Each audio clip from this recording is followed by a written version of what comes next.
Okay. Welcome back, everybody. Today we have another repeat guest and friend of the show, Clifford. Clifford, thanks for being here. Thanks for having me, Sean. Yeah.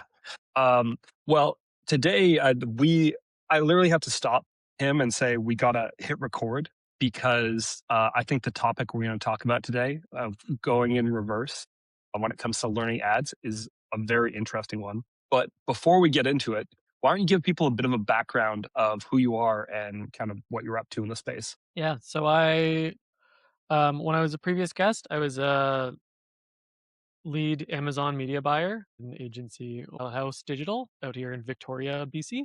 And I did that for about 5 years, I think just under 5 years. And then got an offer to go brand side as a head of acquisition at this company called Legacy Box, which digitizes old media is primarily the product.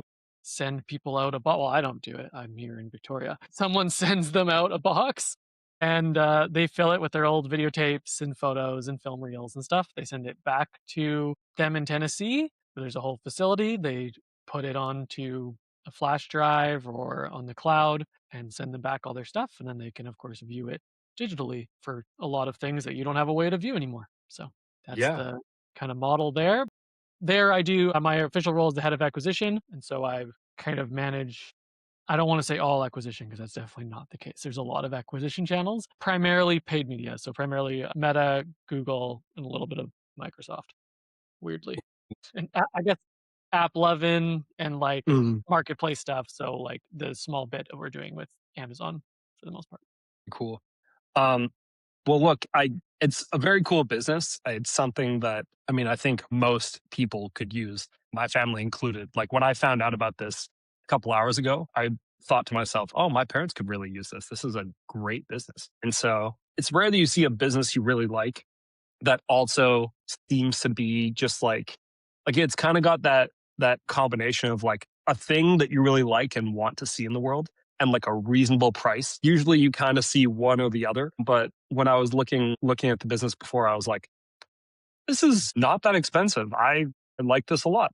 So yeah, very cool, great business, and I think managing all those different channels is probably a pretty interesting day to day for you. But I think what we were going to talk about right now, and what I had a lot of questions for you for, is sounds like you've kind of transitioned from an Amazon media buyer to being someone who kind of learned the other channels, which is not the traditional path. Usually people go from Google or Meta to Amazon. And so I'd love to hear, first of all, what are your opening thoughts there? Like, how did that go? How'd you go about doing this? All that kind of stuff. So it's very fortunate that the CMO, the company here, I had known prior for quite a while. So we had quite a few discussions about how this transition would happen. And he has a lot of expertise on it. So that at first he could be a little bit more hands on with me while I kind of got the reins a little bit more to the point where now I'm primarily managing it. It depends how the month is going. Hmm. Whether he's involved more or less. It's weird because working at an agency, you get exposure to these things quite a bit. Like typically we would have brands, and I would think most agencies are like this, where that brand has a whole bunch of teams that your agency is employing to manage their different aspects. You have a meta buyer, you have a meta creative person, you are a content manager of some form. You have a Google buyer, you have a Google creative person of some form. You have Amazon buyer, possibly an Amazon content person. You end up with this team of like 6, 7, 8 people, and you're on these calls where everyone's talking about how their channel is doing and how this is doing. And it was always interesting. Of course, I'm hearing how these other channels are doing, and I'm like, okay, well, if Meta's doing well, that we could always see, a little bit of an uptick on Amazon. Usually they didn't see the other way around. If Amazon was doing well, it usually didn't really help their meta performance very much, but there was always like a spillover effect. And I was always very interested in their ad platforms. And to be honest, always looking at them with like envy more so because we just primarily on Amazon, we're doing demand capture. Like there's a little bit of demand gen when you get into like DSP and maybe some sponsored brand or sponsored display stuff, but like, Hmm. you're not really touching demand gen very much. Like, whereas I was like, well, Meta just gets to make the demand. Like, I'm over here, like, I hope there's search volume. And if there's not, like, we're screwed. And I can try to capture that search volume with against the competitors.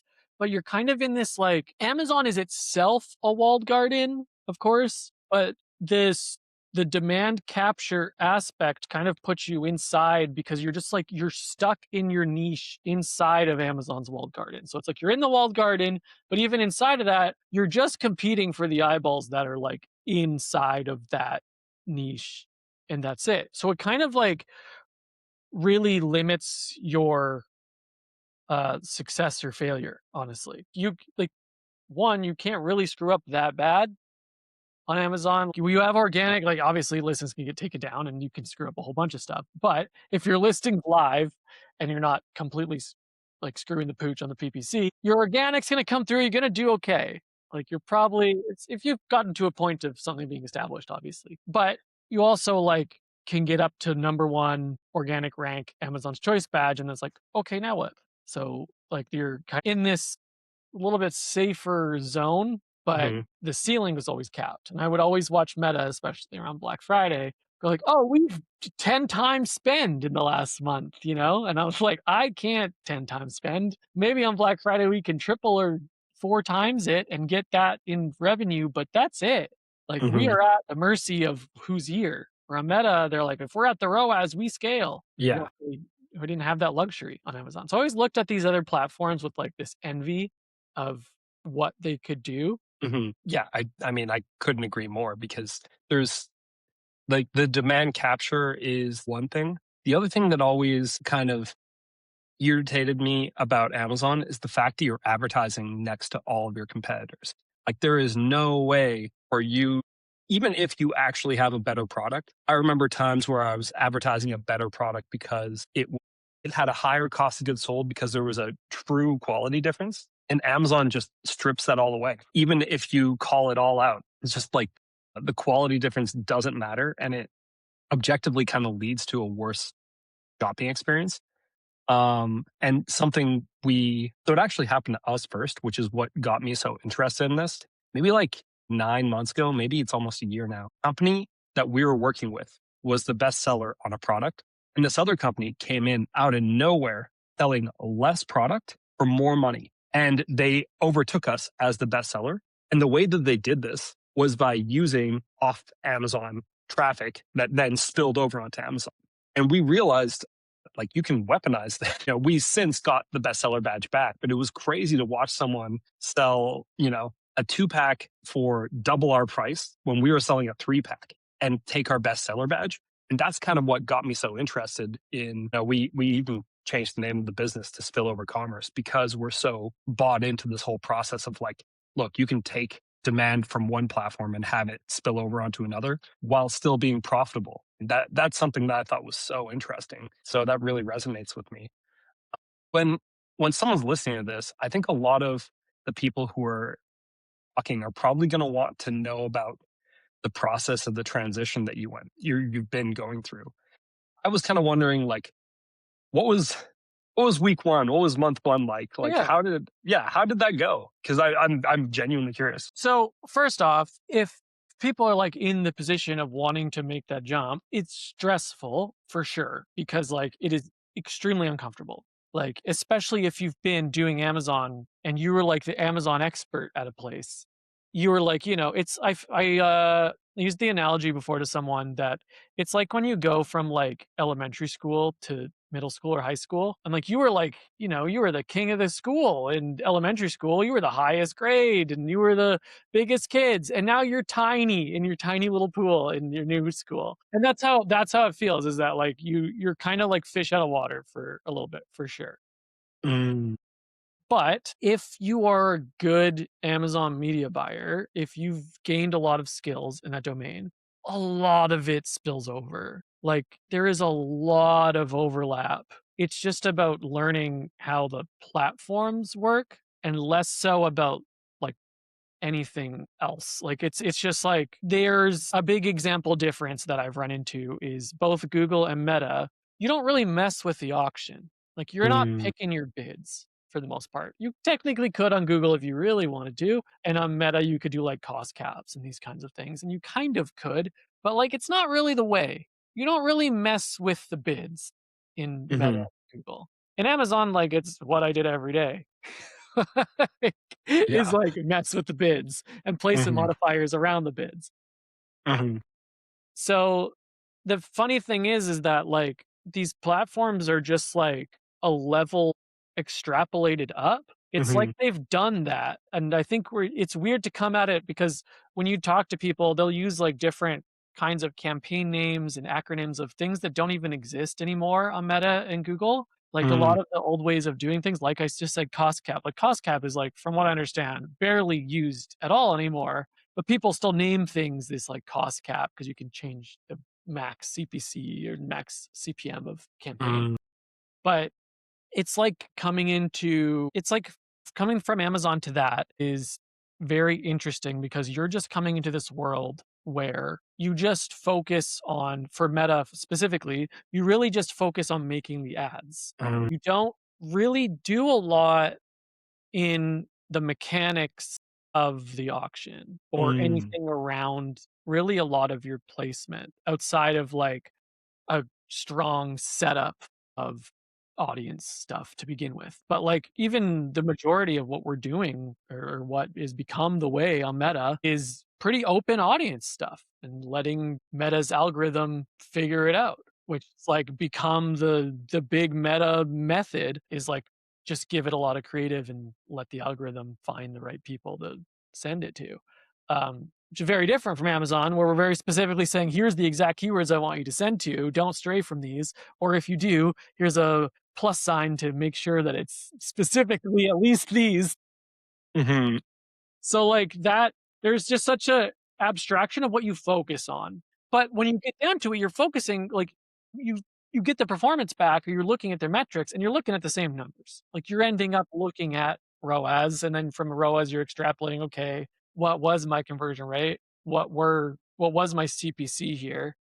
You do a little bit more view through stuff probably with Meta than you do with Amazon, unless you have like a crazy Amazon setup where you're doing a lot of view through, which would be insane. But like that difference in the platforms is the real learning curve. And that was what like week 1, 2, 3 is like a lot of podcasts, a lot of YouTube videos, a lot of chat GPT random questions. Like, where do I Mhm. find like I want to set up a campaign that negates this but sends to this.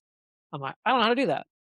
I know what I want to do. I think it's a good idea, but I don't really know Mhm. how to do it. So luckily, AI is actually super helpful for just learning these random things Mm. because a lot of the strategies you would employ on Amazon are the same. It end of the day, you're like, I want this to hit the right people and I want them to click through to my page, to my product page, and buy the product. And just finding the right people is just different on Meta as it is from Amazon because your ad is doing the finding of the people for the most part. Whereas Yeah. on Amazon, you're picking the people. Yeah. I mean, I think that is really well put.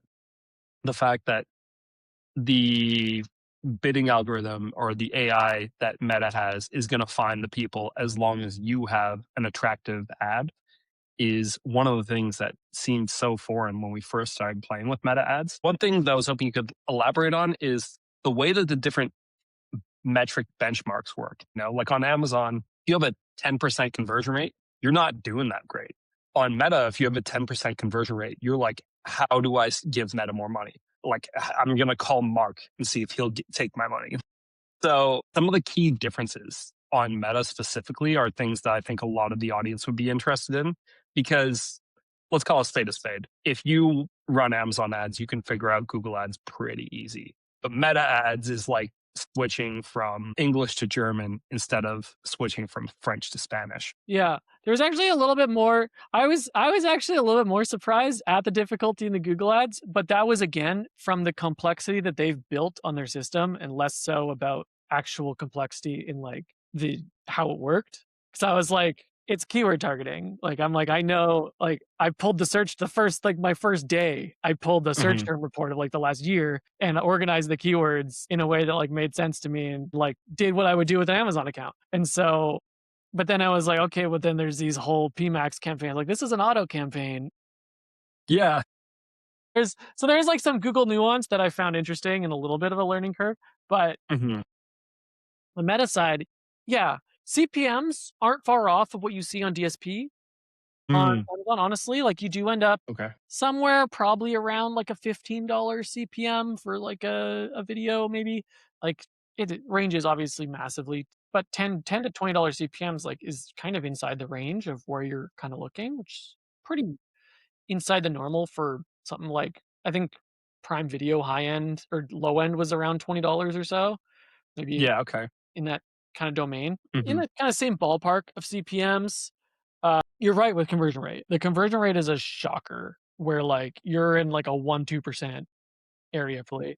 Obviously, like, you can get up to 4 or 5% depending on price point and things like that, but, Mhm. like, you're really low on conversion rate, and one thing that was a really big, like, eye opener for me, which I didn't have this level of understanding at first, is how much email drives Mm, of sales, because I was so used to having organic. Forever, we've had organic. No one goes to mhm. these websites. No one goes to a random DTC website. Like, very few people are, like, going into their unless you're like Nike. Like, people will go to Nike.com, I'm sure, but there's Yeah. probably not a lot of people who are typing in, like, AG1 unless they've, like, been prompted somewhere to do it. Like, I don't think you just wake up one day and are like, you know, in Amazon, you might go search for a greens powder, but you could actually just like on Amazon, there's like volume for these generic real terms of people who are looking to solve a problem and they go search Mhm. on Amazon. That doesn't really like when it's your website, you have to bring them there. You have to bring them back. So a lot of what you end up driving for isn't really the sale. Now, of course, if you're selling like a $20 item, maybe you are trying to kinda close first time. Of course, everyone's trying to close first touch. It's of course, if you can, you can, that's amazing. Yeah. Realistically, you're kinda going after the email. Like, obviously, you know, everyone's using conversion campaigns. You still Yeah. want Meta to optimize towards people who are purchasing. It's really the email that, like, makes the sales, and you can watch days when you send more emails or less emails and days when you don't, and emails that work well or have a better offer or don't. Like, it's the email driving the numbers, but the Meta ads and the Google ads are what get you those emails.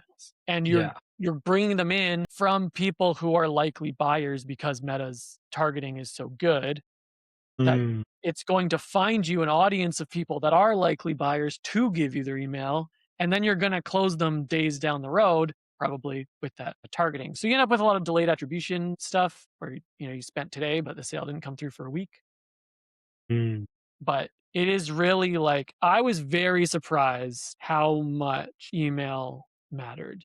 I had always thought like, no, Meta drives the purchase. Like you just get a good ROAS on Meta. And I'm like, but you can see your ROAS on Meta doesn't come from at least from this business and from others I've seen and talked to since being here as well, is a lot of your ROAS on Meta comes from when the emails hit the people that signed up from Meta a day ago, 2 days ago, 3 days ago. It's whether it's the your just welcome flows or whether it's like an actual email campaign or however the emails are getting to them, but I was very surprised at how much work emails did to actually drive purchase. And then on the metric side, like cost per clicks are actually relatively low, but the Really? clicks aren't as because there's the conversion rates are so low. Mhm. Click costs, like, a Amazon, like, a good keyword, like, top of search, decent keyword, like, you're probably in a lot of niches at, like, a $4 or $5 click. You're not paying like, if you're paying $4 or $5 clicks on Meta, you're like, "That's a lot." So, I mean, because conversion rate is just not there. Uh, Mhm. Cost per clicks are typically lower from what I've seen, at least. But, yeah, conversion rate difference is crazy, Mhm. and there's so much because there's so much freedom. It's your own website. Yeah. There's just an insane amount of emphasis in this other world of things on website optimization and like, do we move this button over here? Do we do this? On Amazon, you don't have to worry about it. Man, Amazon's doing a test. What am I gonna do? They moved the Yeah. add to cart up, or they changed it from a yellowy to an orange, or they changed the bestseller badge from orange to black now, or something. Like these tests that they do, but you have no control over it, so you never have to worry about it. Mhm. Whereas in the DTC world of things, you're kind of always worried about it because Mm, look at because you can always like point to a metric and say like, well, our email signups are good, but they're not converting. Yeah. Or our meta cost per clicks look good, but they're not converting. And you can always kind of point to the conversion rate on the site of always wanting it to be better in some way Mhm. Yeah. when maybe you can't make it better, but there's always this like weird, maybe we could make it better. Where on Amazon, it's like, what are you going to do? Put new images in like every day? You're like, oh, it's the images. It's Yeah. our title. Without like you're Yeah. it's nice on Amazon to be limited to those things because there's only so much you can influence it. Whereas, yeah, on the DTC side of things, there's always like another thing you could do. That's so true. The other thing too is like it is freeing to not have to think about coding a website up and like building a landing page and all this stuff. You're just like, I go to Amazon.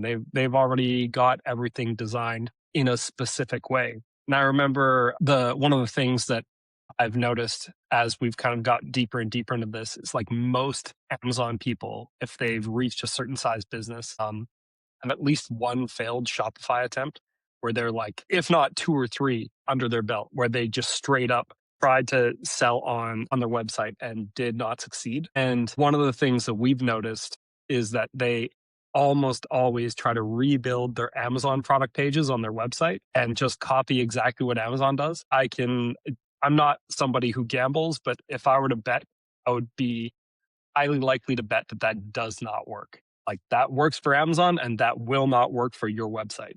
It's a massive AOV difference that you need on DTC Mhm. because the acquisition cost of that customer is so much higher than it is on Amazon in most cases, but you get their email. Like, if you had that Amazon customer's email, like, and you could hit them with emails every week for the rest of their life, which you kind of can, and for a lot of people on DTC, like, a lot of people don't unsubscribe from emails and even text messages now. Mhm. Like, you can't touch that Amazon customer. Mhm. They're even less so, I think, because 'cause they've removed even something else recently. Yeah. So, like, They you can't took get back. email out of the API. Yeah. Yeah, I heard Yeah. that. But because you can't do anything with them, your acquisition cost has to be low Mhm. because you're getting a one-time purchase. Obviously, there's subscribe and save businesses where those acquisition costs are higher, but that's because 'cause they're subscribed and they are going to repurchase. But a lot of the time, you're getting a one-time purchase as far as you know. Maybe they like, some do come back and there's ways to calculate it, but if it's not a subscription business, a lot of your LTV on Amazon are pretty small. It's like one, maybe two purchase for most people. Mhm. On If you're going from Meta to your site, you kind of need a pretty high AOV because your acquisition cost is probably going to be somewhere in the 40, 50, $60 range.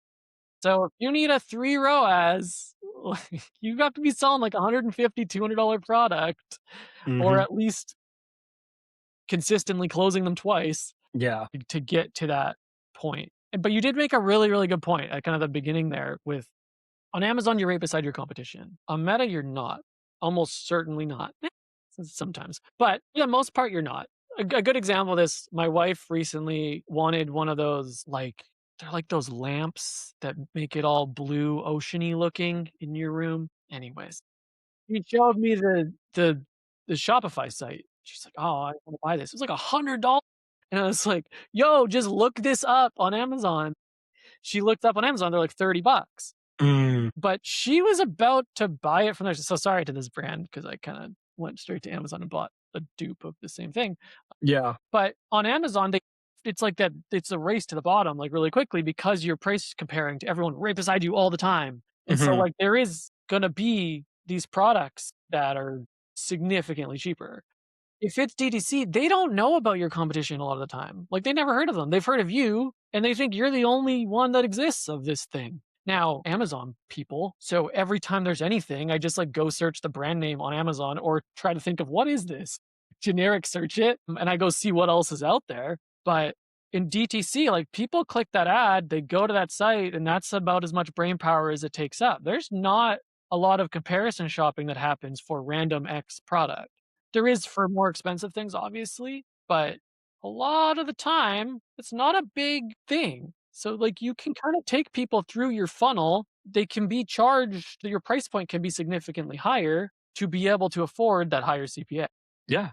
Yeah. Well, there's There are a couple things I wanted to say on that because we've been working a lot on this ourselves. Like one, you're right. People are not going to price shop you on your own website, but they will price shop you if they get to Amazon. Something we've observed is that people will price shop you on Amazon, but a good percentage of them will still buy you on Amazon because you did the work of kind of becoming the category leader in their mind. So that was a big revelation for us, especially when those guys took the bestseller badge from us. And when we went and looked them up on TikTok, they weren't doing anything. But then when we went to Meta, they had 75 active ads and we had zero at the time.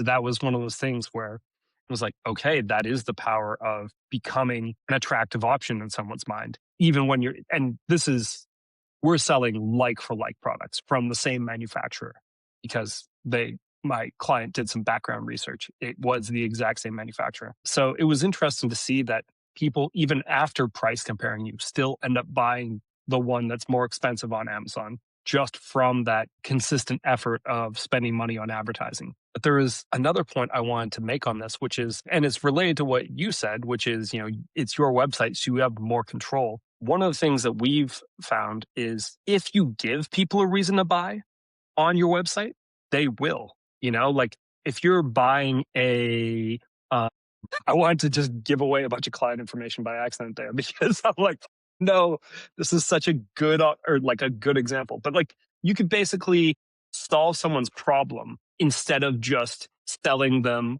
a piecemeal or a piece of that problem. Like imagine you wanted to sell a bunch of supplements that all help with weight loss. You could sell them one that controls blood sugar, one that helps with hunger, one that helps with sleep, all that kind of stuff. And you can sell them that as a bundle on a website instead of just selling one or the other on Amazon. And that's something that we found to be pretty effective, especially once you're able to bundle in ways that you can't on Amazon.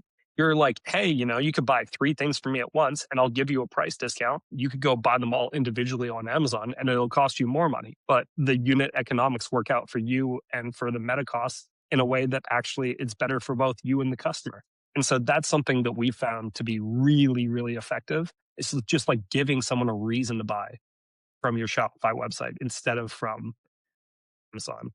I mean, I was kind of wondering if you had any thoughts on offers because that's another thing that Amazon sellers don't really have to think about. Yeah, it's hard. Yes. Honestly, like I think that's probably like one of the hardest things to do when you're luckily it's not luckily for the most part it's not my job. Like I contribute, but like it's not like my decision at the end, which is kind of nice. But yeah, it is like there is people like some places have a dedicated person is like a promo person to plan out these promotions, to come up like to Mm, figure out profitability metrics on these different promotions because like, whether it's 40, 50% off offers or there's a lot to say about like free shipping thresholds, make sure that they're going to hit above this amount or getting people to buy gift cards instead of the product itself around different gifting times.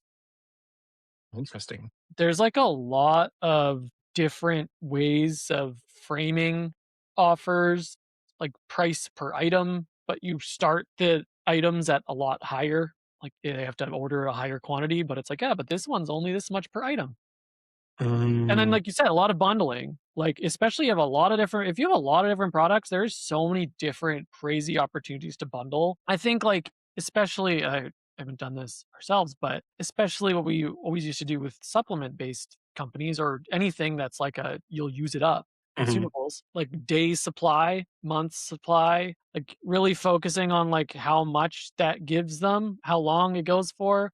And then mm, even getting, like, really extreme, like, AG1 and Rise Mushroom Coffee, like, 2 huge DTC brands, they had a subscription-only website. I don't know if they still do, but they did forever. Like, you couldn't even buy it. You had to subscribe.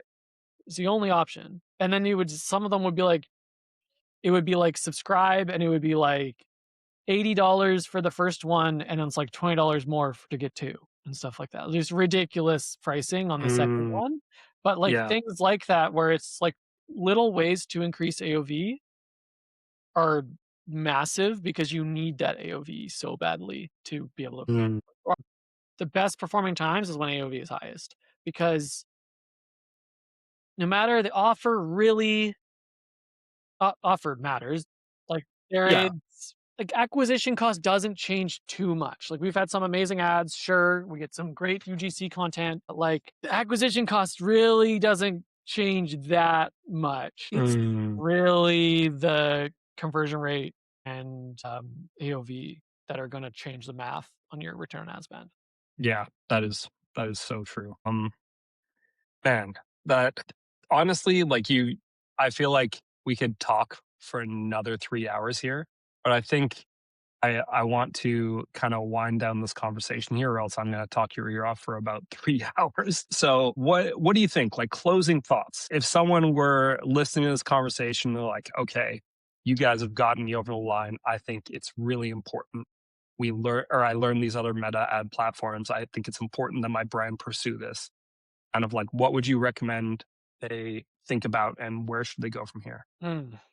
Like if you're an Amazon first brand, Mhm, it's a jump. And the real problem is the pricing policy is gonna murder you. Like it's mhm, like I think that's the hardest part. Going from DTC first or retail first in some way and then to Amazon, I think is a little bit easier because you have the demand already to maybe not easier, but like there's one, you're less dependent on it working right away for Amazon, which is kind of nice mhm. because if you already have Yeah. a business that's working. And the pricing doesn't screw you. Like you can make a new SKU and make this, a size specific to Amazon or do something that's like so you can avoid the pricing policy because that's what's going to screw your AOV on your website is now you have to like so that's like the number one tactical advice is like make it a unique product in some way. Do not try to sell the same SKU on your site and on Amazon because the economics of the two sites are just so different. Yep.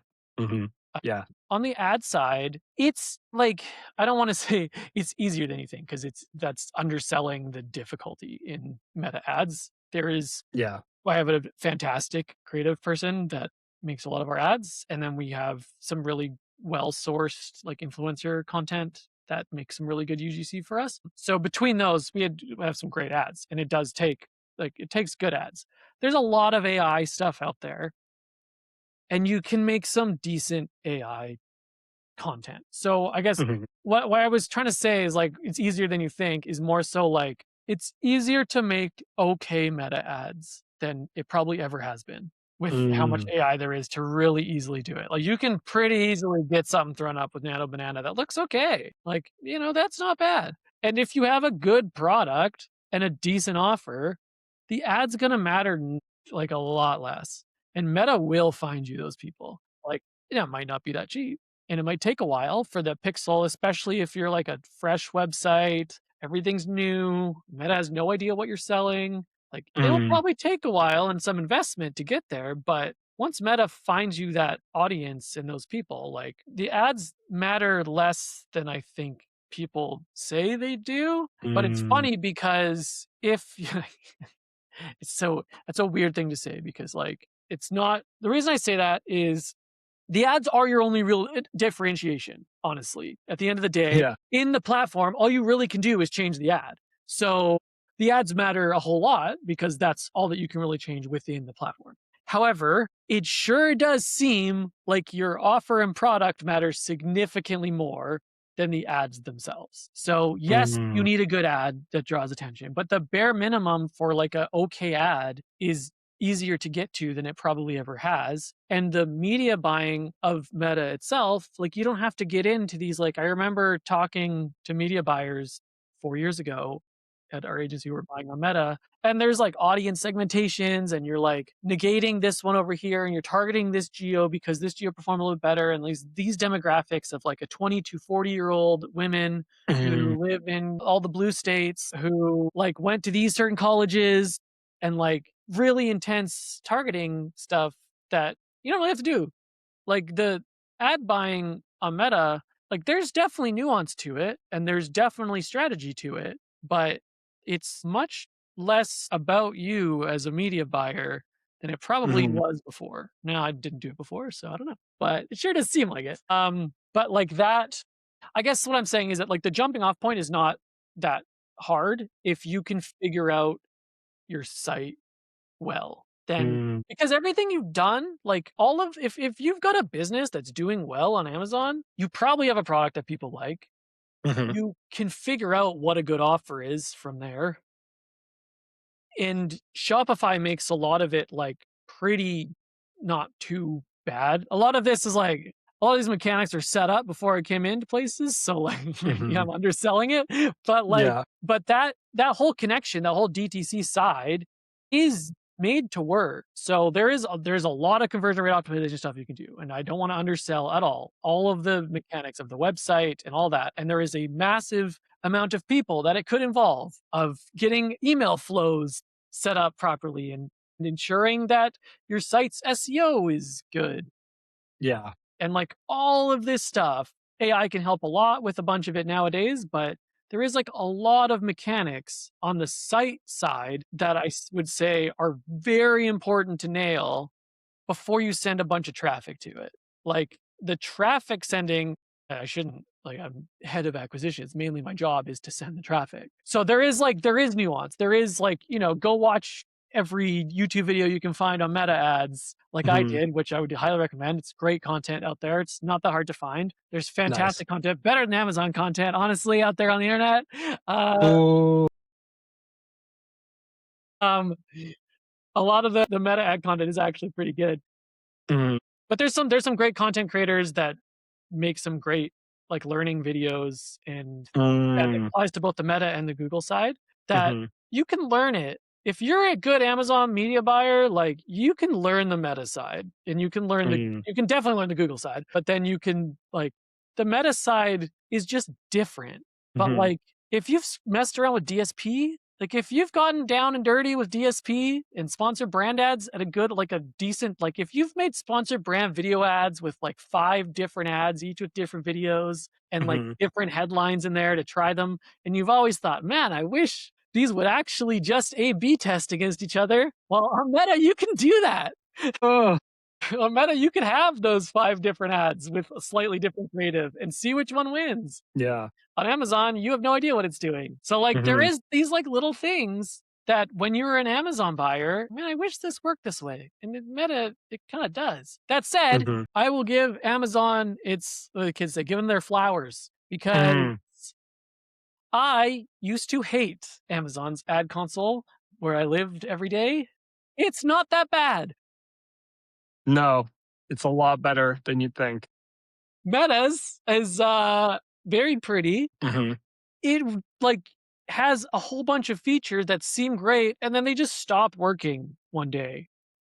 I'll have, like, saved set up columns, exactly what I want. Like, "Okay, show me my amount spent and my budget, my ROAS and things in this order." And then one day I click it and it just goes a different order, mm, completely. I'm just like, I clear my cookies, I set it up again, and it works for a week, and it's gone again. So, like, some things just won't load. Some things you just get errors when you're making ads that don't make any sense. So I have a newfound respect for the Amazon advertising console because the meta side has shown me that maybe it could be worse. Maybe it could be worse actually than I thought. Amazon, it could be It could worse. be worse. Well, on that uplifting note, Clifford, where can people find you on the internet if they wanna learn more about you or anything you got going on? Yeah. So I'm on LinkedIn. Nice. If you actually have anything you want to chat about for anything, for any reason, really, I'll hopefully respond. And I mean, if you have, family memories that are trapped on VHS tapes or film reels, and you want to rescue those memories and relive them once again, you can check out Legacy Box. Legacybox.com. Well, Clifford, thank you. You never fail to be entertaining, and I think a lot of people will probably get a lot of value out of this. So thank you so much, and everyone else, until next time.